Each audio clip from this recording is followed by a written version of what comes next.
j'ai un trouble de la personnalité évitante. Qu'est-ce que c'est? D'où ça vient? Comme son nom l'indique, c'est un trouble de la personnalité. Ce n'est donc pas un attachement, ce n'est pas l'attachement évitant.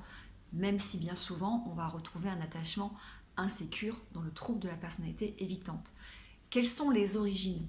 Il y a eu des humiliations, il y a eu des rejets à répétition, il y a eu parfois des invalidations émotionnelles, il y a eu parfois des parents non démonstratifs, il y a parfois eu du harcèlement à l'école, ou parfois de grosses différences comme des problèmes 10 ou des problèmes de handicap à l'école qui fait qu'il y a eu du rejet de la part des autres, ou que l'enfant s'est mis à l'écart et s'est senti très très différent, ou s'est senti inacceptable, avec des croyances fortes comme je ne suis pas quelqu'un qu'on peut aimer, je ne suis pas quelqu'un d'intéressant, je suis quelqu'un de fondamentalement différent, et mes différences ne vont pas être aimées, et de ce fait je vais être rejetée.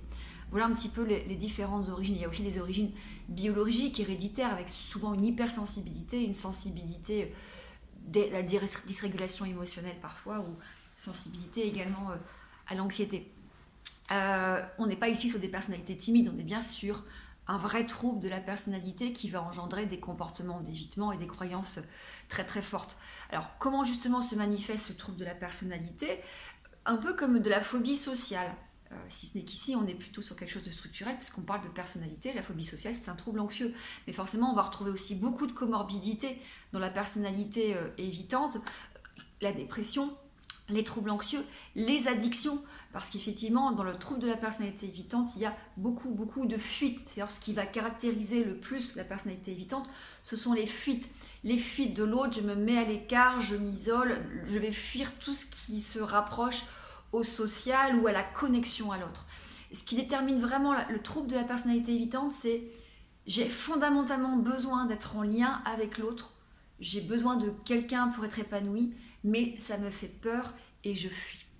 Alors comment on traite ce trouble de la personnalité? Avec de la TCC, on traite un peu comme de la phobie sociale, et puis avec les schémas sur la partie personnalité, notamment on travaille sur l'enfant vulnérable, on va faire du reparentage, la relation au thérapeute est important parce qu'il va falloir porter un regard non jugeant et d'acceptation sur la personne telle qu'elle est, et lui faire travailler ses croyances, voilà, la croyance de dire je n'ai rien à dire, je ne suis pas intéressant, je ne suis pas intelligent, je ne suis pas intelligente, on ne peut pas m'aimer, je suis pleine de défauts. Voilà, c'est vraiment des choses qu'il va falloir identifier, travailler, et plutôt que d'éviter les situations, ça va bien être de s'exposer aux situations sans mettre en place de comportements subtils d'évitement.